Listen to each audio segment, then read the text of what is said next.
올해는 전후 동아시아 국제 질서를 규정한 샌프란시스코 체제가 구축된 지 70년이 되는 해입니다.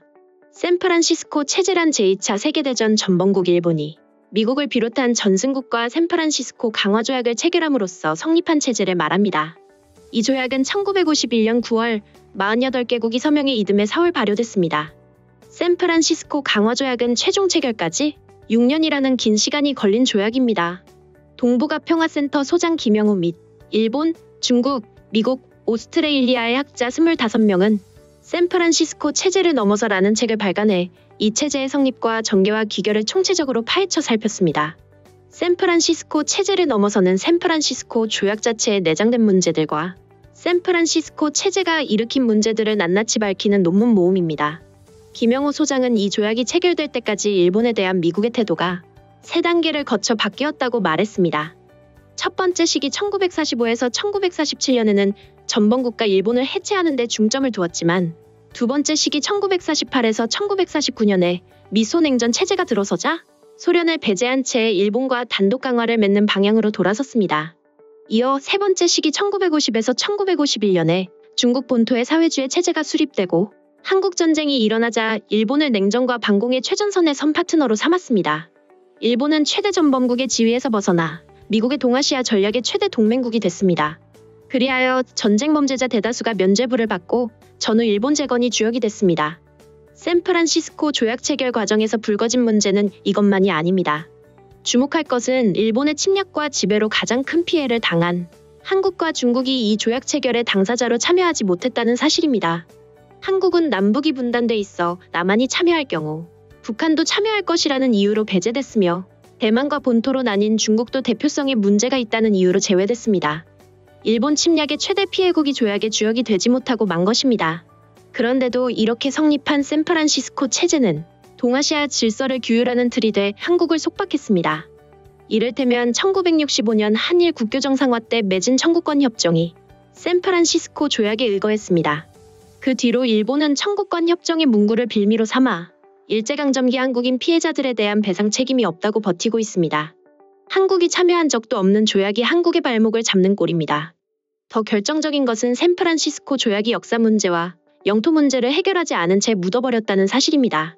일본의 식민지 지배 책임 문제를 불문에 붙임으로써 위안부 문제나 징용자 문제를 해결할 길을 틀어막은 것인데요. 미국은 일본을 반공과 냉전의 파트너로 삼는 데만 골몰했지 아시아 다른 나라들이 일본의 침략으로 입은 피해를 따지고 그 죄를 묻는 데는 관심을 두지 않았습니다.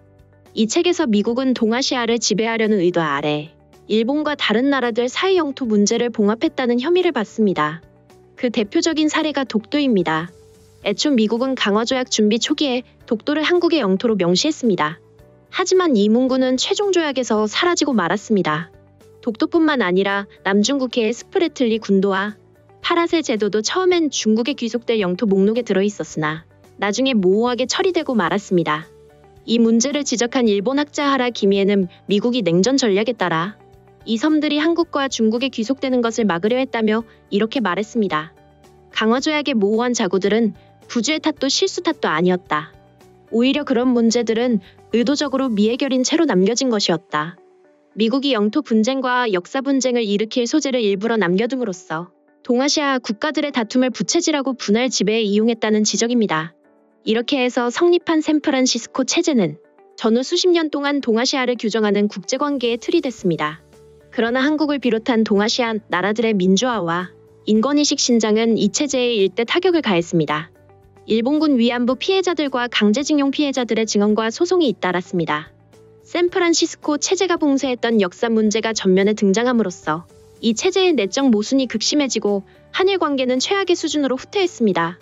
프란시스코 체제를 넘어서 동아시아에 새로운 공동의 질서를 세워야 할 이유가 한층 더 절실해진 것입니다. 그러나 다른 한편으로 흔들리는 샌프란시스코 체제를 더 큰 차원에서 복원하려는 움직임도 빨라지고 있습니다. 미국과 일본이 오스트레일리아, 인도를 끌어들여 만든 안보협의체 쿼드가 그런 움직임을 보여줍니다. 중국 포위를 목표로 하는 이 쿼드 체제를 두고 이종원 교수는 샌프란시스코 체제의 2.0이라고 부릅니다. 샌프란시스코 체제를 대체하는 더 확장된 판본이라는 얘기입니다. 주목할 것은 이 쿼드 체제를 주도하고 있는 것이 일본이라는 사실인데요. 미국의 보호 속에 성장한 일본 극우 세력은 중국 포위 명분으로 동아시아를 대결로 몰아넣어 과거의 영광을 되찾을 길을 열고자 합니다. 그러므로 지금 동아시아는 샌프란시스코 체제를 넘어서 앞으로 나아가느냐, 아니면 과거의 냉전 질서로 역행하느냐 하는 갈림길에 놓여 있습니다. 일본의 극우 세력과 미국의 패권 세력이 이끄는 쿼드 체제가 전면화할 경우 남북의 화해와 평화의 길은 더욱 멀어질 수밖에 없습니다. 필자들은 동아시아 시민 인민이 힘을 합쳐 이 시대 역행의 흐름을 저지하고 동아시아 공동체를 향해 나아가야 한다고 강조했습니다. 한편 일본 네티즌들은 이 소식과 관련해 다양한 반응을 보였습니다. 센카쿠와 다케시마를 포함한 영토 문제에 대해 평소 미국과의 안전보장체제나 자위대의 위헌성을 소리 높여 외치고 문제는 대화로 해결할 수 있다고 말하는 분들이 과연 진정한 해법을 제시할 수 있을까? 예컨대 우리의 일상생활에서도 권총이나 경찰봉으로 무장된 경찰 조직이 없으면 반사회 세력으로부터 생명과 재산을 보호할 수 없죠. 자신들은 안전한 곳에 몸담고 국가 권력으로부터 보호받고 있으면서 무책임하게 이상을 이야기하는 분들은 언제까지 꽃밭에서 살 생각이신지? 물론 일본인의 피는 한 방울도 흘리지 않을 것이라는 갈망을 가질 수도 있지만 인간이 감정의 동물인 한 평화는 가만히 있으면 얻을 수 없다는 것을 이번 우크라이나의 참극을 보고도 아직도 이해하지 못한 겁니까?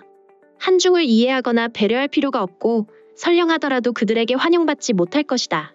매번 분노라는 당연한 표정을 지을 뿐 이제는 이런 것들을 특별하게 다루지 말고 국제 상식에 따라 숙연하게 대응하면 된다고 본다. 철부지라고 너무 응석을 받아준 결과잖아.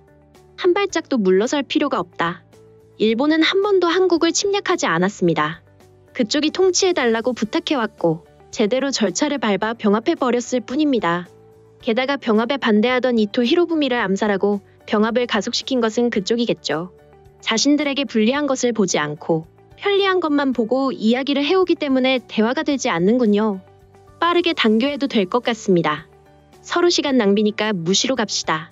다케시마에 관해서는 일본은 이웃 나라가 응하지 않든 국제사법의 장소에서 해결을 도모해 세계에 어필해 나가야 합니다. 그 외에 그 나라에 대한 수출도 수입도 금지해 주었으면 합니다. 세 차례나 국제사법재판소 제소를 거부해왔다면 이를 세계에 더 널리 알리고 이유를 물어 규탄해야 한다. 그러지 못하면 언제까지나 떼쟁이에게 시달리기만 할 뿐 결코 변하지 않는다. 어른의 대응은 어른에게만 통할 것이므로 동시 생중계 공개 토론이라도 해서 저런 바보들이 입을 다물게 해야 한다. 어린 시절의 학교에서는 샌프란시스코 강화 조약이라고 배웠습니다만 지금은 샌프란시스코 평화 조약이 대일 강화 조약이라고 쓰는 것이 주류인 것 같네요. 오키나와 굴욕의 날, 그런 날은 존재하지 않는다. 일부의 인간이 자칭하고 있을 뿐인 가공의 날을 오키나와 현민의 총의로 퍼뜨리지 마라. 당시 문 대통령은 피해자에게 바짝 붙어야 한다고 했지만 역사를 날조하고 피해자에게 가장 가까이 가지 않은 것은 한국 정부잖아. 일본은 이미 보장을 충분히 했기 때문에 이제는 한국 정부가 피해자에게 납득하도록 보장하면 끝인 일이다. 그리고 위안부 등과 같이 진짜 피해자인지 한국 정부는 진위 여부도 제대로 조사하려 하지 않고 피해자의 발언만으로 판단하는 사기극을 벌인 것에 대해 일본 정부나 언론은 이를 철저히 조사하고 공표해야 한다. 목소리가 큰 놈일수록 거짓말을 늘어놓는다는 게 맞다는 것을 전 세계가 머지않아 알게 되면서 한국의 최대 수치가 되겠지. 지금까지 관련 소식을 접한 일본 네티즌들의 반응이었습니다. 오늘 내용이 도움이 되셨다면 구독과 좋아요, 알림 설정 부탁드리겠습니다. 세상의 소식을 전하는 월드리뷰는 계속해서 달려나가겠습니다. 시청해주셔서 감사합니다.